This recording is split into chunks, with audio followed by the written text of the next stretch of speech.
एक वाक्य जो जस्टिस काटजू से संबंधित है। मार्कंडेय काटजू भारतीय विधिवेत्ता और भारत के सर्वोच्च न्यायालय के पूर्व न्यायाधीश हैं।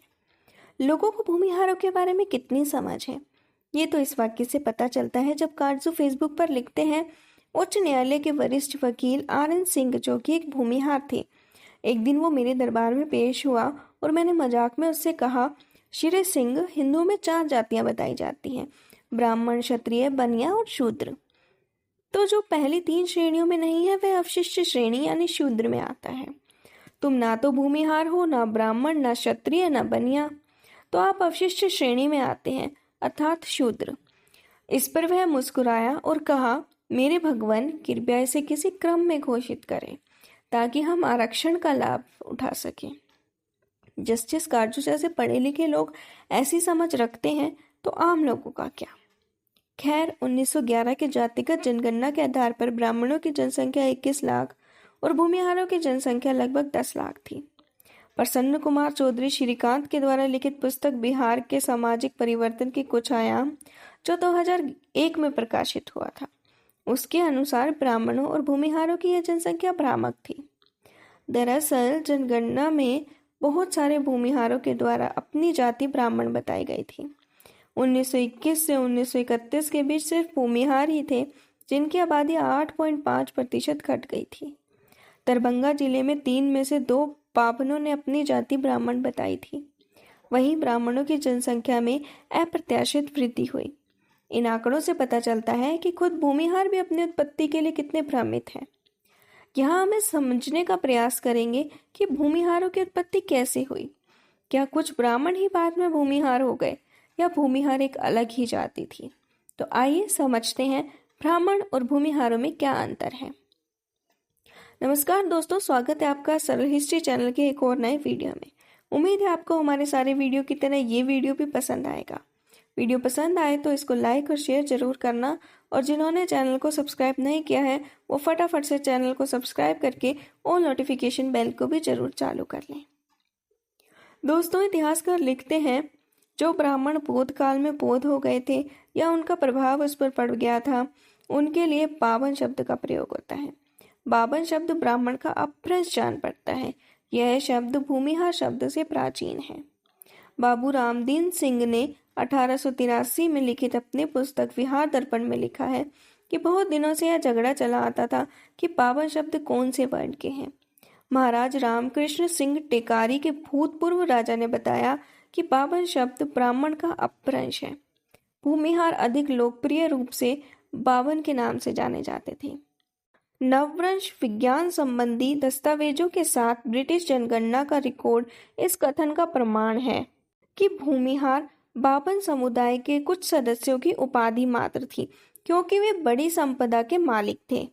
यह भूमिहार ब्राह्मण सभा का प्रयास था कि पुराने बावन शब्द पर या फिर पुराने बावन पद पर भूमिहार नाम को लोकप्रिय बनाया जाए।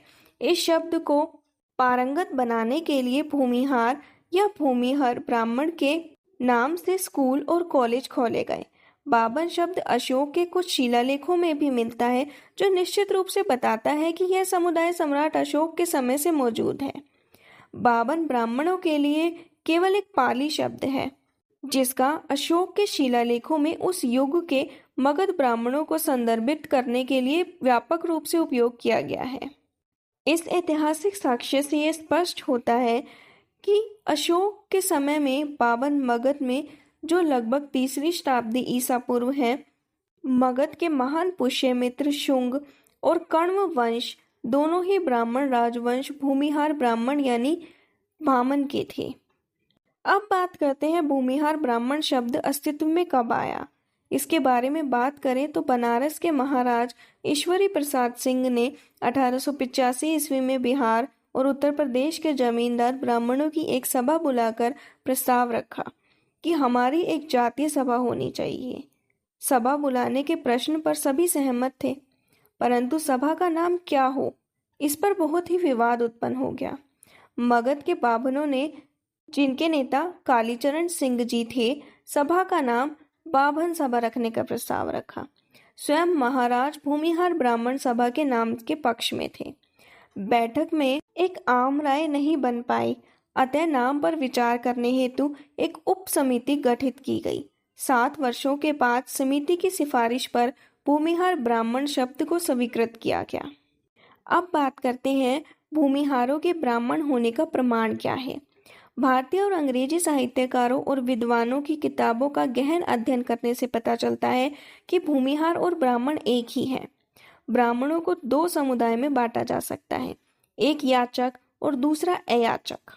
हजारों साल पहले ब्राह्मणों का कर्तव्य सिर्फ वेद पढ़ना और पढ़ाना और दान लेना था।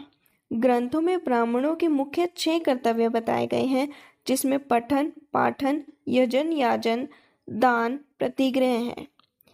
इसमें पठन, यजन और दान सामान्य तथा पाठन, याजन और प्रतिग्रह विशेष कर्तव्य हैं।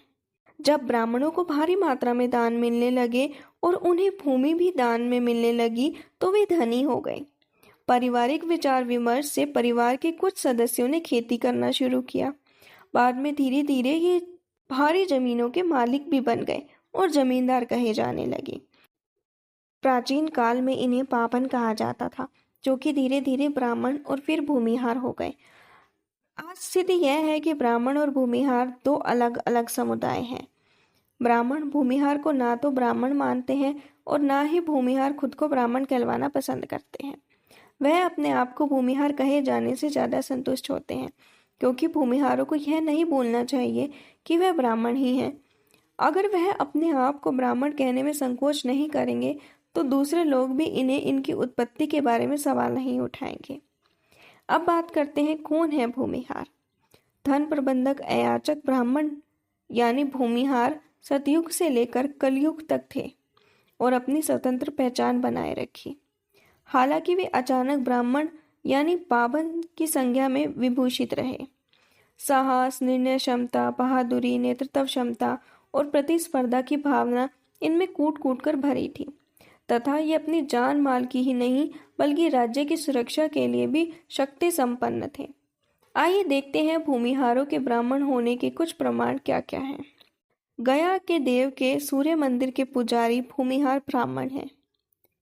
M.A. शेरिंग ने 1872 में अपनी पुस्तक हिंदू ट्राइब्स एंड कास्ट में कहा, भूमिहार ब्राह्मण जाति के लोग हथियार उठाने वाले ब्राह्मण हैं।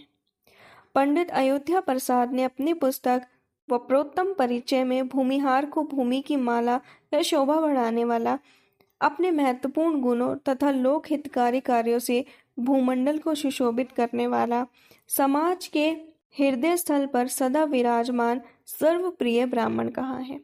हजारी प्रसाद द्विवेदी ने भी अपनी प्रसिद्ध पुस्तक बाणभट्ट की आत्मकथा में काशी के भूमिहार ब्राह्मणों को भूमि अग्रहार ब्राह्मण की संज्ञा दी है और उन परिस्थितियों की चर्चा की है जब भूमिहार ब्राह्मणों ने वैदिक कर्मकांड को छोड़कर सामंती वृत्ति अपनानी पड़ी थी। नागरी प्रचारिणी सभा काशी के लोग कहते हैं कि जब भगवान परशुराम ने पृथ्वी को क्षत्रिय रहित किया था तब जिन ब्राह्मणों को उन्होंने राज्य का भार सौंपा उन्हीं के वंशधर ये भूमिहार या भामन हैं। कान्यकुब्ज ब्राह्मण के निम्नलिखित 5 प्रभेद हैं, जिनमें प्रधान कान्यकुब्ज, सनाध्य, सरवरिया, जिझोतिया और भूमिहार। सहजानंद सरस्वती की महर्षि वंश विस्तार किताब में भूमिहारों को ब्राह्मण होने के कई तर्क बताए गए हैं। विद्वान योगेंद्र नाथ भट्टाचार्य ने अपनी पुस्तक हिंदू कास्ट एंड सेक्ट्स में लिखा है कि भूमिहार ब्राह्मण की सामाजिक स्थिति का पता उनके नाम से ही लग जाता है, जिसका अर्थ है भूमिग्राही ब्राह्मण। पंडित नागानंद वात्स्यायन द्वारा लिखी गई पुस्तक भूमिहार ब्राह्मण इतिहास के दर्पण में के अनुसार भूमिहार ब्राह्मण जाति ब्राह्मणों के विभिन्न भेदों और शाखाओं के अयाचक लोगों का एक संगठन ही।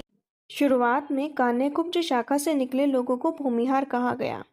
उसके बाद सारस्वत, महियल, सरयूपारी, मैथिल, चित्तपावन, कन्नड़ आदि शाखाओं से अयाचक ब्राह्मण लोग पूर्वी उत्तर प्रदेश तथा बिहार के अयाचकों से संबंधित रहे हैं। मगध के पावनों, मिथिलांचल के पश्चिम तथा प्रयाग के जमींदार ब्राह्मण भी अयाचक होने से भूमिहार ब्राह्मणों में ही सम्मिलित हो गए। बनारस के गौतम लोग भूमिहार कहलाते हैं। इस कारण से है कि अधिकांश भूमिहार लोग गौतम गोत्री हैं। दोस्तों, इस वीडियो में इतना ही। अधिक जानकारी के लिए हमारी वेबसाइट www.सरलहिस्ट्री.com पर विजिट जरूर करें। धन्यवाद।